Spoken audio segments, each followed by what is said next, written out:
You are listening to the Horse Radio Network, part of the Equine Network family. You're listening to the Show Jumping Podcast, a fun and informative show for riders, owners, trainers, grooms, and fans of all levels.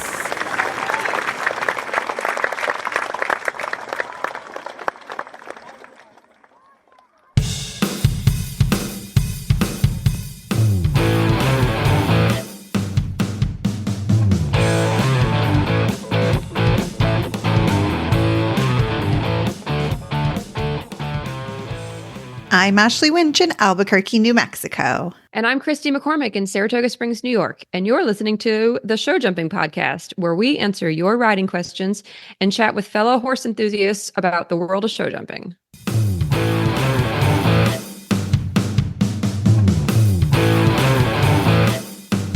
Today, we have a special guest on the podcast as Ashley and I are doing our salute to Mother's Day and interviewing our own moms about our riding careers. So today I have with me my mom, Alison McCormack. She was my first trainer. She was a rider as a junior herself. And I'm so excited to get to interview her. So thanks for being here, Mom. It's great to be here. First question, and I think our listeners will need a little context because they don't know my whole backstory. But when we first started down this path of horses, which, as I remember, was when I was as young as 2, but we had a barn getting built in our backyard at age 6. What was your first motivation to teach us to ride, and could you ever envision it turning out as a long-term career for me? No, to the second part. I did not envision it as a career. We lived in the country. And so my motivation was, it just seemed to make sense since I knew horses to put a couple ponies in the backyard and let everybody learn to walk, trot, canter, jump, and enjoy horses as a pastime cantering through the fields, basically. That was my entire idea when we built the small barn and got a couple ponies. And pretty soon that turned into a local business of a 10-stall barn and expanding to people in the area that wanted to come and ride with you. When did that really become more of a direction that I was going? And when did you recognize that you needed to push the button for me to have more serious training?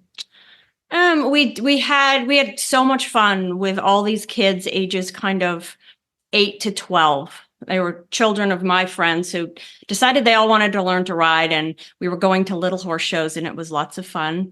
And we went to a clinic up in Buffalo. It was a John and Beezy Madden clinic. And I rode a green horse in one section, and the kids rode in some lower level sections. Kristy was too young. She was on a pony for any of the sections. So someone up at the barn gave her a lesson. And it was so much fun to watch her have the lesson. And one of the trainers up there said to me, you should really have other people teaching her, not just you, so you can be the parent. Why don't you start bringing her up once a week and let her have a lesson? And it sounded like a lot of fun, and probably went once a month. And then it got a little more serious. So how old was I at that point? Because I do vaguely remember 9. this. I was 9. You were 9. So before this, for 3-ish years, we had a barn. We had ponies. And was I jumping courses at that point? You were doing walk trot classes and crossrail courses at horse shows. That's all you were doing. And you had just started to jump little courses, cantering them when you went up for that lesson. Okay. But I was not ready for that clinic yet. No. Even the lowest level was 2'6", 3 foot. You couldn't do that yet. Yeah. And did you want to have other trainers help me? Did you feel like that was something where I was showing signs of maybe being a little more competitive? Could you even tell that at that age? No, you couldn't tell that at that age. And you weren't on ponies that would do any more than plop around. It was hard to tell. Right. You were just sitting up there having fun. And I had no long-term thoughts at all. It was just like, yeah, this will be fun. And one thing grew into another from there. How quickly did that develop? Well, by the time you were 11, you had a very nice green pony that I had found through a friend. And that summer, you were on the road with those trainers I was in and out of the picture with 3 smaller children at home. And you were seriously showing on the A circuit. That's how fast that happened. Right. That was not a plan. Like it happened. blink. That's not a plan. Yes. And I think I remember the first time I ever even heard the word Florida, which who goes into this thinking, oh yeah, we're going to end up showing in Florida when my kid is 11. I remember I had no idea what to expect. And I remember being excited, probably because I was going to Florida in the wintertime when it was cold. We're living near Buffalo and I'm getting out of the snow. I remember really liking this new barn that had a lot of other horses I could ride, or ponies at that point. I liked my trainers. I, as a kid, you never know what you're walking into, but I do remember going from riding my one pony to being in Florida and then, getting more opportunities to ride at a show, whatever somebody put in front of me. And I don't know when that transition really happened from one to all day, every day. I do know that it led to school in the evenings, with tutors, and being pretty serious to have to prioritize riding over everything else. Do you remember when it turned into now riding is the main priority in my life, at least, which led to our life together? Because for our listeners, we then spent the next 8 years, my mom and I, on the road together, essentially, right? Going to horse shows and living horses. And living in Florida a lot of the winter. Right. We even planned a family vacation. I don't know if you remember, but you were kind of in between really serious and still just showing a little bit with our family. But all the families when we went on a family vacation, all the families took their horses down to the Washington area so we could still keep riding while we were all doing family things. So it sort of slowly grew like that. The serious part of you being on the road showing seriously, somewhere middle school, by high school, this was full time completely. What were the conversations that you and Dad had about this? Because I know that, like you said, you had 3 small children at home. The youngest is Kimmy, Kimmy's been on the podcast before, but she's 6 years younger than me. So when I'm 12, she's not even really, there is no thought about Kimmy riding seriously. I don't even know if Kimmy rode before she was 6. But if Dad was taking care of the other kids and you and I were taking care of whatever pony or horse I had, again, because for financial reasons, we weren't a customer in a barn, right? I was technically a working student. That's back when working students actually existed. How did that go as a family? Because it's very easy, I think, to see, or for others to see the gains we had, or the gains I had with, it's turned into a national career for me. And I can go into a list of things that I got out of it. But there were some losses of time from a family perspective. How do those conversations go? I guess because the other kids were involved in serious things too, as they came to be about 10 and 11, it was a divide and conquer type of thing. Yeah. And there wasn't a conversation of, what are we giving up? You see that more in retrospect. At the time, it was, what does each child need? How can we make this happen? We'll figure it out. Yeah. And so it wasn't a plan. There was no conscious thought of future careers. It was just, this makes sense right now. And okay, let's figure out how we're going to get this done. And that sounds a little crazy in hindsight, but that is how it all happened. That's how it evolves. What else for you do you feel like we lost in, and I don't want to put too much focus on the negative, but there is a point where you get into this and it is just all or nothing. And at least that's the direction we took it. What do you think we gave up in order to do this? And the purpose of this conversation also is for new parents who are maybe listening, or even parents who ride themselves but have their own kids and are wondering how much commitment they put into it. What are you giving up in order to do this at the highest level that we did? Obviously family time as a group. Yeah. We had very concentrated family time as far as you and me, you and Kimmy. and dad with other kids for other things at times. But as a group, we didn't take long family vacations, all of us together. I can remember the ones we took because they were that infrequent. And I think because education is very important to our family, we still allowed school to go on the back burner. You got away with it. You had good grades. You were smart, but it wasn't school is the focus. Let's get the most out of it. It was let's get it done. And that's a bad way to go about school.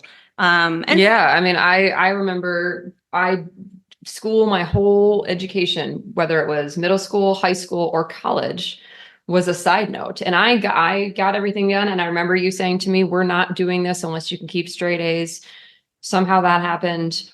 I remember going to my teachers all the time and saying, I'm not going to be here on Friday. I need to make up that test, or I'm not going to be here all next week. What do I need to do while I'm on the road?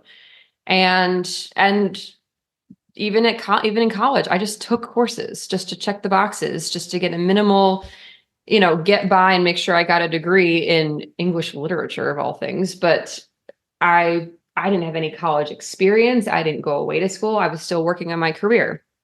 That being said, I wouldn't have the career I have had I gone away to school, or had I taken a break, or even gone to high school normally, or my own graduation, which doesn't make a difference now. But at the time, you go, okay, it's graduation or it's Devon. And what are you going to, in my last junior year, what are you going to do? And there was no question. There was no question. Devon. So I think there are definitely things, and I know this is true of most sports, as far as you can get into it full blast. Most sports, though, are school related in some sense. And this is so obscure that no school has this, at least in high school. I know, Kimmy got the benefit of, by the time she was at school, getting the scholarship to go and ride on the team in college. I definitely also lost time doing anything else. I have talked a little bit about this on the podcast, but I was a pretty good pianist, I think, as I remember. Maybe you have a better memory than I do. And I remember conversations about, do you want to pursue the piano or do you want to ride horses? And having to choose. And I don't know when that was. What was that? 13, 14 age, maybe? Maybe a little older. I mean, we were talking Juilliard for you. You seem, who knows if that would have happened, but we were when you were 10, 11, 12. And the time commitment that takes would be the same, the time commitment the horses take. Sure. And that's all there was to it. And we hadn't been so in depth with that. I mean, maybe I would have been a mediocre player. Right. I have no idea. Maybe I wouldn't have gotten into Juilliard, and I would have had to try something else. And I think, like we're talking about, it's impossible to predict the whole projection of a career path. You're just trying to do what's best in the moment. And what I knew was riding was fun and I was good at it.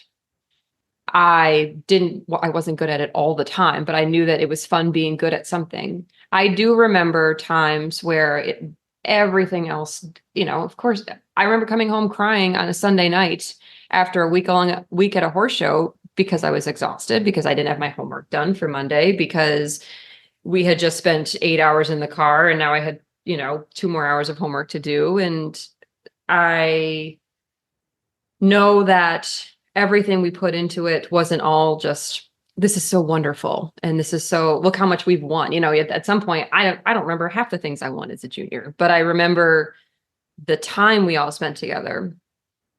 I think the flip side of this is, what did we gain from it? And again, I can talk about my career, but more importantly, I think we gained all the time you and I spent together. Oh, absolutely. That wouldn't have happened in very, very few other circumstances. Would have thrown us together and forced us to spend that much time, whether it's packing the trailer or driving somewhere, or both of us taking care of a tired horse because it's already 8:30 at night. Everyone else has gone to dinner and we're still finishing up at the barn after a show.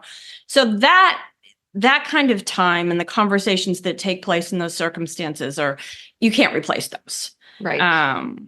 And the friends we made, kid friends, parent friends, that became our circle. And we made some really good friends at the time who were sort of in common circumstances. Yeah. Some were, some weren't, but still they became very good friends.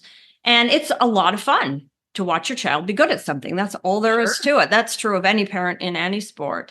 For me personally, I had a chance to reconnect with a lot of people that I knew as a junior who were either People that were in our community circle, right? Who I would run into at horse shows, and they were back in the sport too, either with their child or because they had continued on showing themselves. And so that was a lot of fun too. It wasn't as far as showing up and saying, oh my gosh, there you are again. On the law side, the one thing we didn't touch on is for our family. And I think it's true of a lot of people that get into this thinking, oh, let's do riding lessons. As this grew, the financial strain was more than we should have taken on as it progressed. And because you're so invested, your child seems to love every minute of it, and this is what they're doing, you just keep going and try to figure it out. And it slowly builds. It slowly builds. And in retrospect, we should have drawn a line somewhere along the way and said, we need to put a lid on this. This is not something we can afford at those levels. Instead, we just tried to keep figuring it out. And I know a lot of families do that, but there's a lot of stress involved in that I don't think I would do again if I had a second shot at this. And so if you had to do it again, there's an interesting point. What kind of changes do you think you would have made? I think the biggest broad question is, would you do it again? And I could ask myself the same thing. And for me, the answer is yes. Yes, I would definitely do it again. I would do it again. I know that if I were to do it again, knowing everything you know now, impossible. But I would want to make sure that I was always choosing to do this. I think, and nobody made me do it, that's for sure. And I never felt like anybody said you have to. But I do think there's a sense of once you get into the financial, hole or tunnel that you're driving through, and all the time commitments and all of the people saying, yeah, if you keep going, you can do this. If you keep going, you can, I hate to use the word win this, but achieve this or qualify for this. There was always a next step.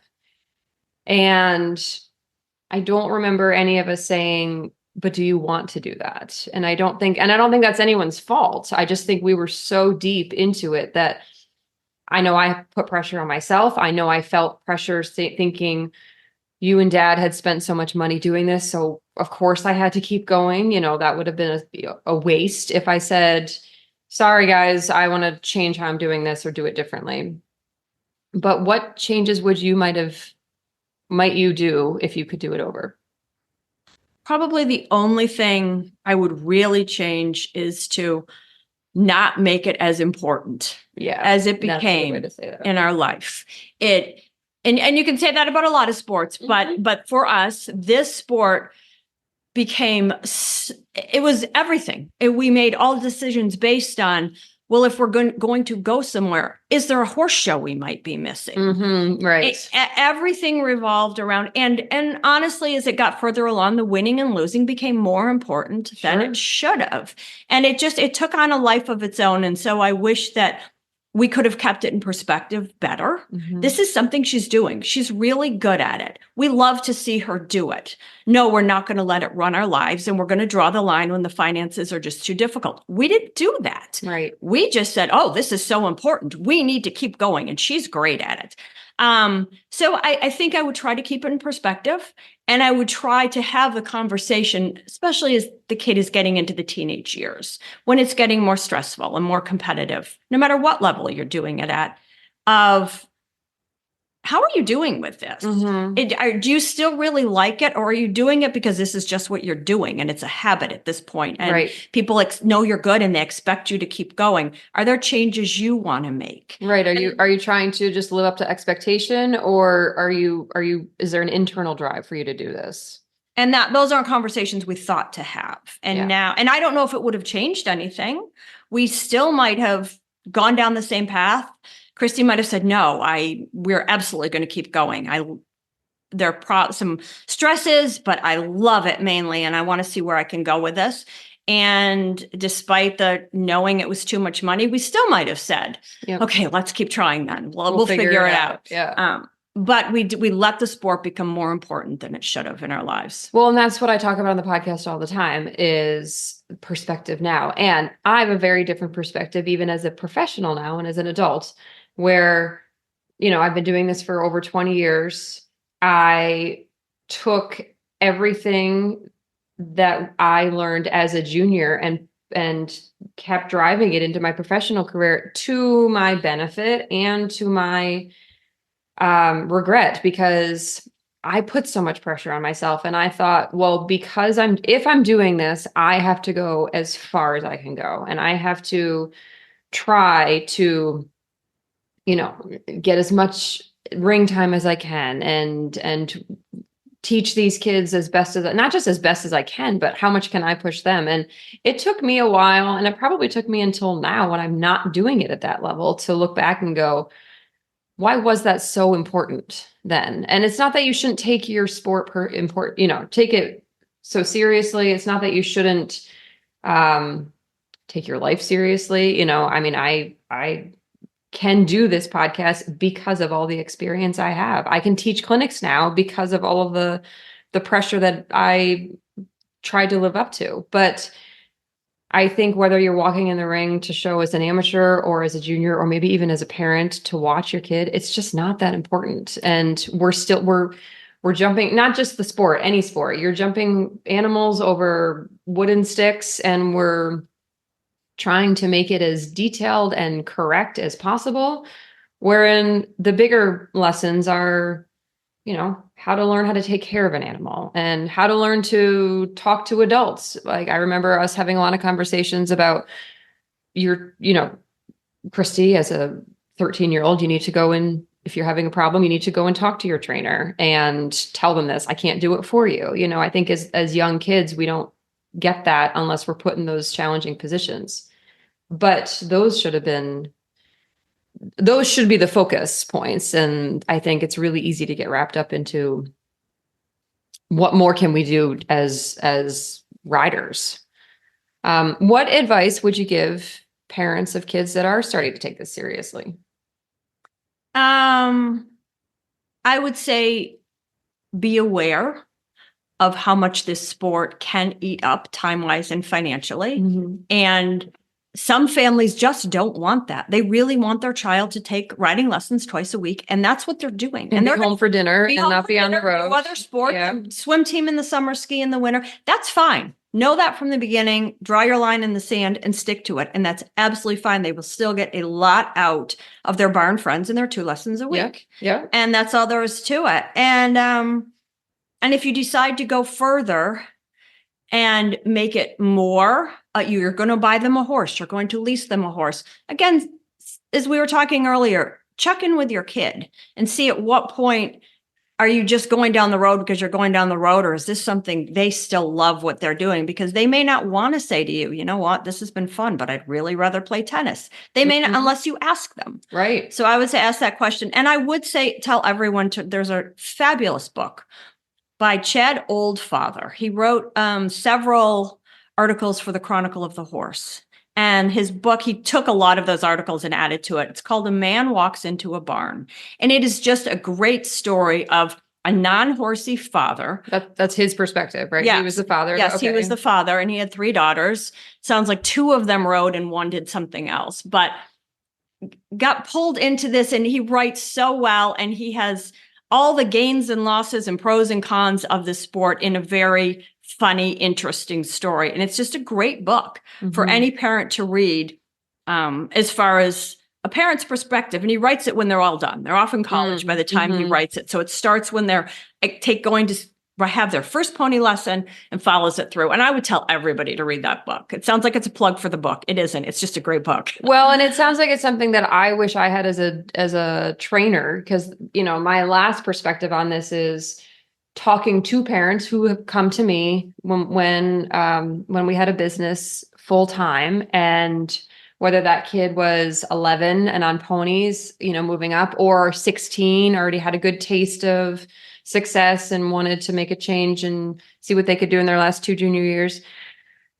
I think having an honest conversation with parents as to what they should expect to spend financially, whether they've been doing it at this level or not, what they should expect from me as a trainer for their kids' time. And, what my expectations will be if they want to take on my training program. And being able to say, this program might not be suitable for what your goals are. And that's okay. And it's very hard for trainers when they're, it's new business. It's getting a new customer. It's trying to sell the dream before the dream's even developed. And I have had some kids who have been so wonderful, but who midway through their career have decided to make changes. And I have to applaud them, because it's so easy, especially when parents like you and I are, or, parent-kid relationships who the parent has done horses too, to just keep going, because that's what we do. And when the kids stand up and say, this isn't working for me anymore, it's a shock to everybody, and I'm sure it's a real shock to the kids, but it's got to be so necessary for them, and it's got to be an available conversation. So that's a whole nother podcast as far as parent trainer relationships. I think we could maybe do a follow-up if we really wanted to. And that is a whole other topic. It is, yes. But I do think for kids and parents to know kids can't know what they're getting into. Parents don't know what they're getting into. I think it's a little bit of a responsibility for a trainer to say, this is what this entails, especially if you're welcoming a family that has never done horses.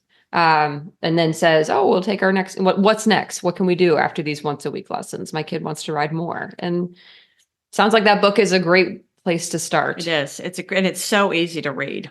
This has been wonderful. I think we could talk about this for a really long time, but we're going to wrap this up. And listeners, I would love to answer questions. I know I do a lot of, riding questions, but if there are any parents out there that want to write in and ask about what they can expect in a barn, I think that would be a cool addition to this podcast to answer that, at least from my perspective. And maybe, Mom, you'll come on and answer some of those with me. Maybe I will.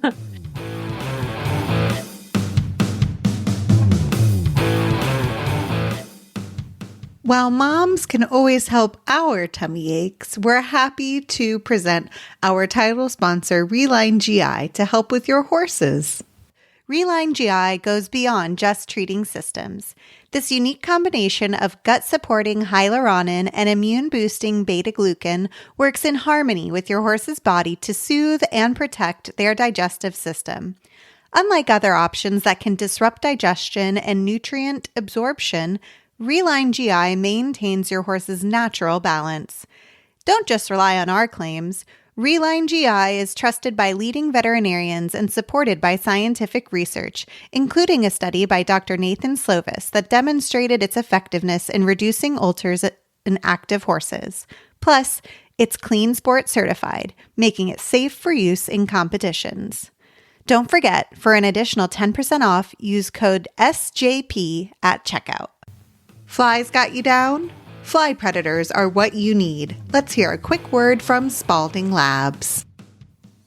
Easy, effective, and eco-friendly fly control starts with fly predators.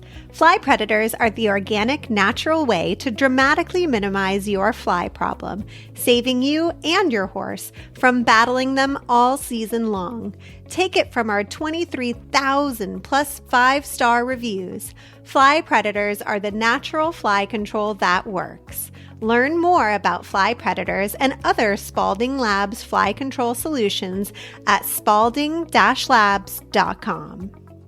And joining me, I'm so excited to introduce to everyone my mom, Thea Knott, who I can pretty confidently blame for getting me into this sport and thank for bankrolling this sport. So Mommy, thank you for joining me today. I'm so excited to have you on the Show Jumping podcast. And Kristy and I just thought it would be a really special interview episode to talk about special relationships with moms and their girls and horse shows and horses and all the good or the bad, the ugly and in between. So to get us started, I want to know how your passion for horses began. So why don't you tell us a bit about the horse bug that bit you? That's an interesting question I did not anticipate. And I would say I really can't tell you why. I mean, we lived in a suburb in the Detroit metro area. There was no horses. There was a hunt club that my parents wouldn't join. I just always loved them. I always had little model horses. Then I got into the Marguerite Henry books. And finally, I got to go to horse camp for like 1 week every year. My cousin had a horse I got to ride for a week every summer. And I think when you got born, you had like no choice. We manifested that I was going to be a horse girl so you could be a horse woman. Well, that was why you got your first pony, who was 12 too, that I rode every single day. And I let you ride from time to time when you got home from school. And looking back, I'm sure I looked absolutely ridiculous. Well, hold on. Let me stop you there. Let the record show my mom is a supermodel 5'8" Amazon on a 12-hand pony. And I got to tell you what, I didn't know half what I know now, riding wise. And by the way, for those listeners out there, at the time, Ashley was, I think we got her when you were in kindergarten. Your feet didn't even come below the saddle flaps. So when you would like do 2-point, it was like, no one can tell. No amount of kicking mattered because she didn't feel me up there. I had to punch your stirrup leather so high. It was absolutely ridiculous, but you were cute as a button. I'll give it to you. And I loved it. I mean, where we kept our first pony, we were outside of DC in Herndon, Virginia, and our farm was at the end of our cul-de-sac. So we could just go to the farm all the time, if I remember correctly. No, there was 2 houses. So we would leave our house. We would go past the Walters house and then Rebecca and Timmy's house. And then we'd be in the gate for the boarding stable. Doesn't get much better than that. I mean, outside of owning a farm, which we will get to. Well, first of all, you had your very first helmet, which I was very proud. And this is, back in the day, people, knowing what I know now, it was a bad thing to do. We're in a safe space. It's okay. It was, money was tight. And someone said, oh, you got to go to the Salvation Army. There's a kid's riding helmet there. And so I did. And I bought you your first helmet for 25 cents. It had an elastic strap that went under your chin, which I thought was great because that's what I had when I started riding back in the back of the day. And it fit you. And so do you still have that thing? I do. I actually have it hanging in my office. So you couldn't kick her if you wanted. Nope. Because having a lot to learn, did not know I should have never bought an Arab. She was a Welsh Arab cross. There we go. And the only reason she was safe for you is I rode her, I bet you 2 hours every day. She was just too tired. Yes, after she was done toting myself around, which back in the day I weighed like 120 pounds, and the vet assured me she could carry my load as much. She wasn't a little bitty. I mean, she was a strong pony, but like nobody called PETA. Okay, this was the early 90s. Things were different. Well, no. The vet told me. I checked. We checked. We did our research. And that thing, she didn't need shoes. She was such an easy keeper. I used to dip her feet up with like a tomato paste can. She was so fat. And the vet said, Mrs. Knott, you really need to do something about Dixie's weight problem. I didn't know she had one. Well, but, no. Yeah. Oh, my goodness. So now let me ask you, what do you remember about your first horse show? I went to summer camp, and it was Black River Farm and Ranch, just in case anyone needs to know. And, I got stuck in the beginner class, which is where I should have been, but I thought it was a hot shot. But anyhow, it was in Michigan, in Lexington, Croswell. And I fell in love with this horse, which looking back, I was in junior high. I'm not quite sure he was a horse, but his name was Charcoal, and he was absolutely wonderful.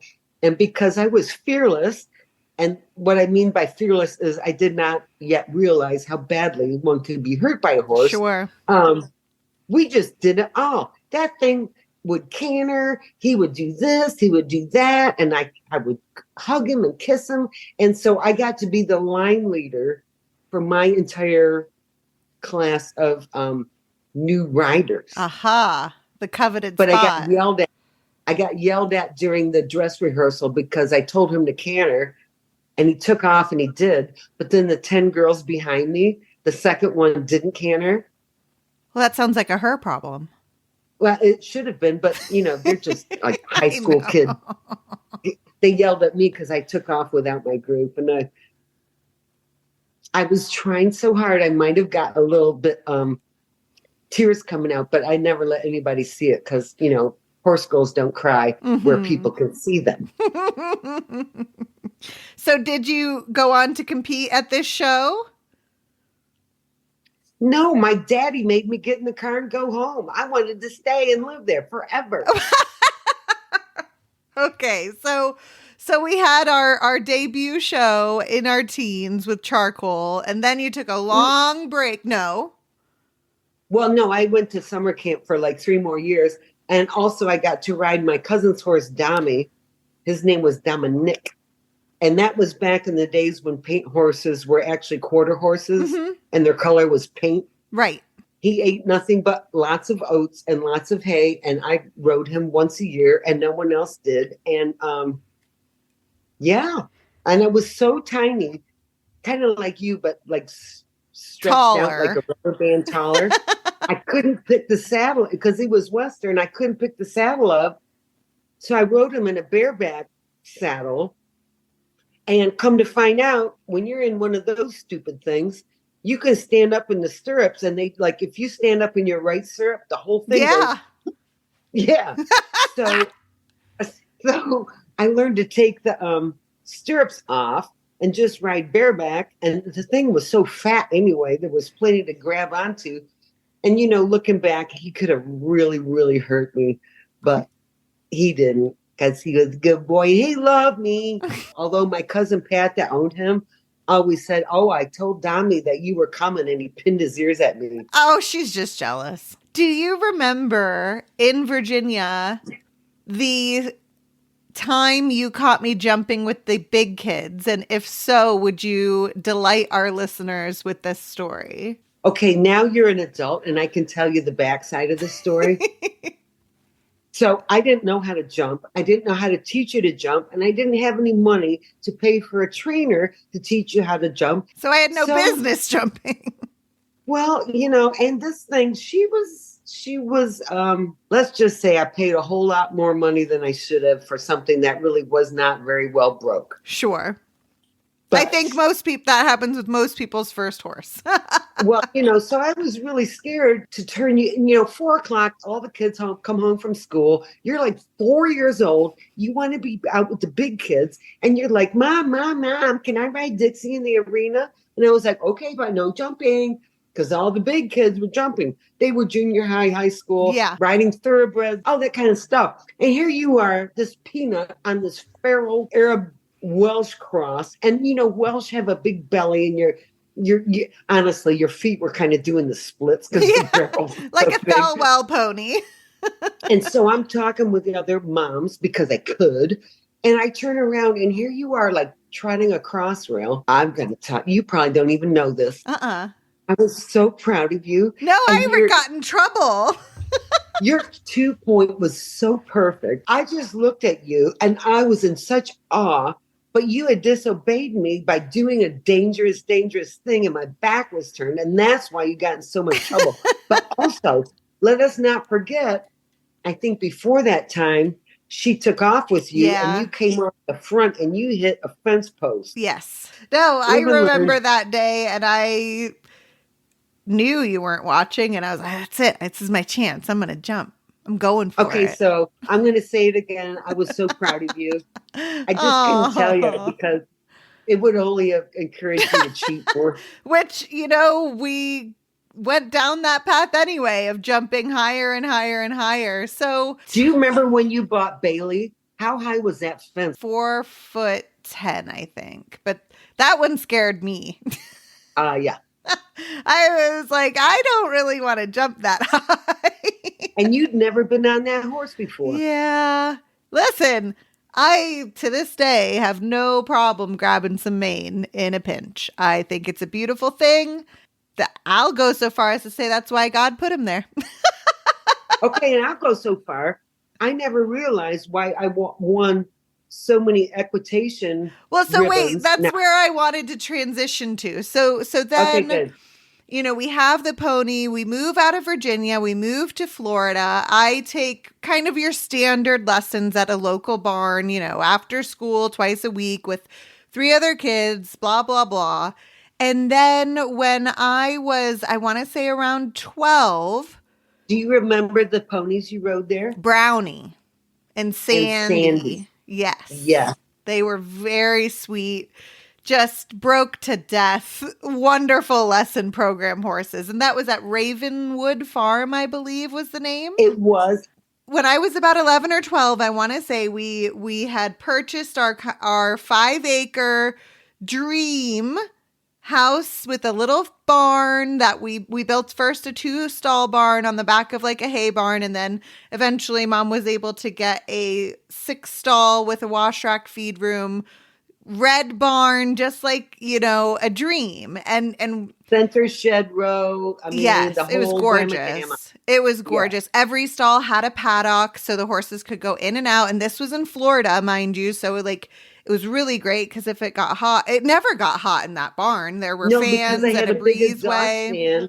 At the end of the barn, remember that great big mama drama? Yep. And every stall had its own fan and had the bug spray water. And automatic water. Like, it was lovely barn. Club of horses. And the stalls were 12 by. Yeah, they were really. It was so and. Yeah, like some kids ran away. I ran away to my horse's stalls. Legitimately, I would go out there and sleep, and it was fantastic. Oh, you're talking about Boo Boo. Yes. So then, I'm in, let's say, middle school, high school, and Mom decides that she wants to start showing it too. I was doing short stirrup, long stirrup, 2-foot hunter, 2-foot jumper, and who were you riding? Pepper. That poor thing. She was a thoroughbred paint cross with an incredibly long back. And jumped like a deer, like the bascule was upside down. But she like tried. She did. And you said you wanted to start jumping. And so I made a deal with you. If you bought me a wakeboard, I would train your horse to jump that summer so you could pick up in the fall. That's true. And let's also talk about my horse that my good friend Sue made me buy. She said, Thea, you need this. His name is Boo Boo. He's $2,500 and you can have a free lease for a month to see if you like him. I only had 2 stalls. And, I got him like twice. I'm like, oh, fine. You beat me down enough. I'm just going to buy him. Oh, goodness. The best money we ever spent. The king of beasts.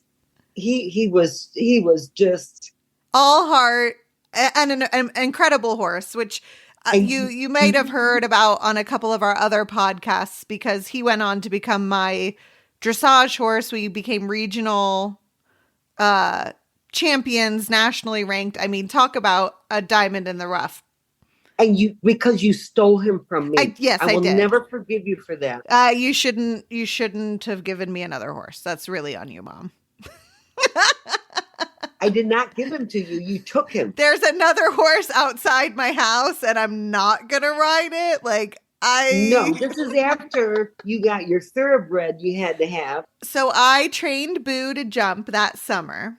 And because you wanted a wakeboard. I wanted a wakeboard because not horse related, but all the cute boys were wakeboarding. And I was like, well, I can do that. I ended up marrying a wakeboarder, which is absolutely hysterical.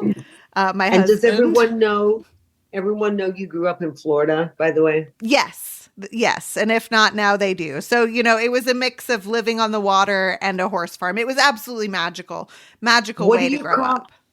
What do you call it when you ride in the morning and go out in the boat in the afternoon? I don't know. Surf and turf. Yeah, that was my life. Surf and turf, man. And it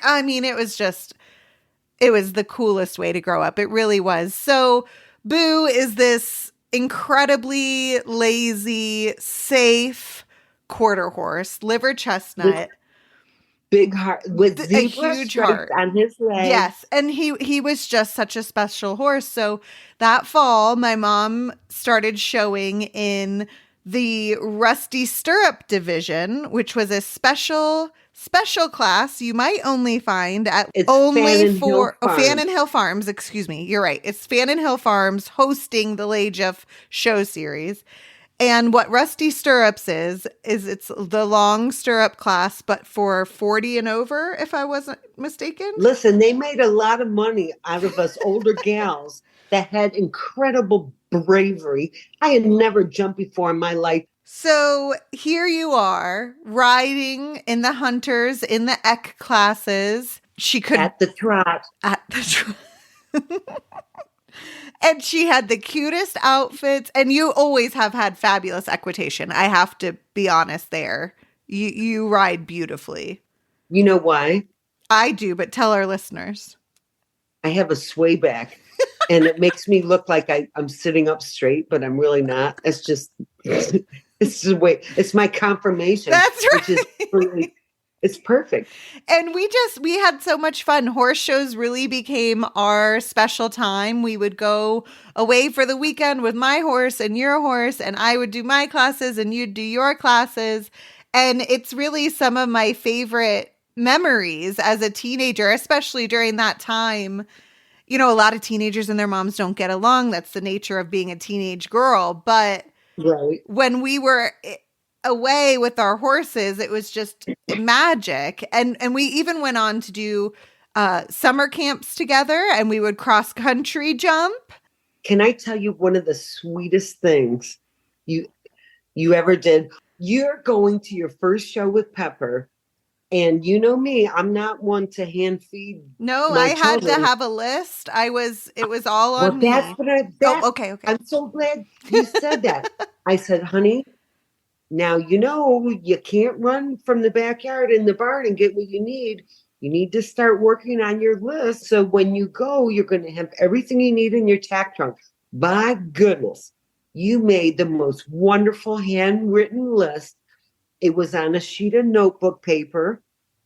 I think it was in purple ink, but maybe I'm not quite sure about that. But the important thing is you used that same list all the way through high school. I think we laminated it.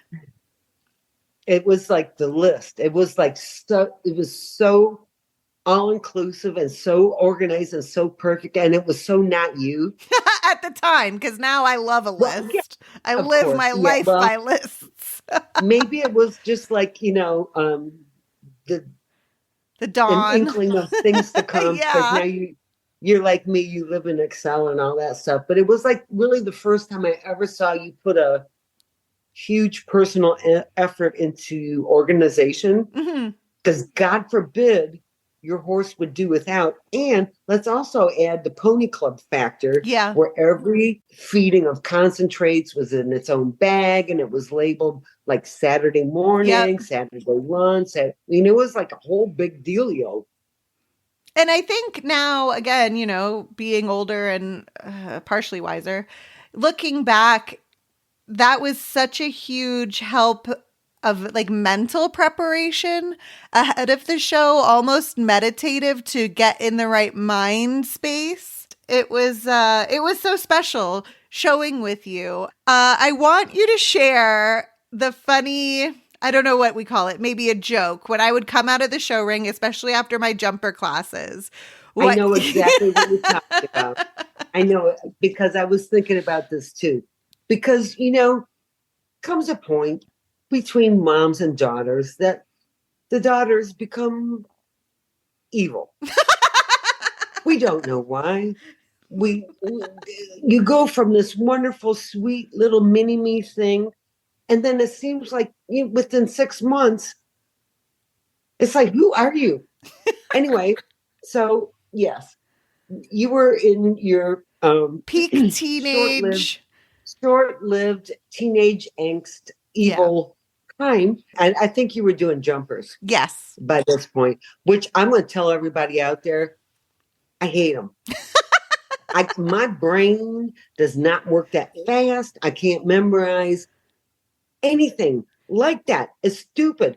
Mommy loved the hunters. Inside, outside, inside. Inside, outside, inside. Bang, bang, we're done. Did I look pretty? Yes, I did.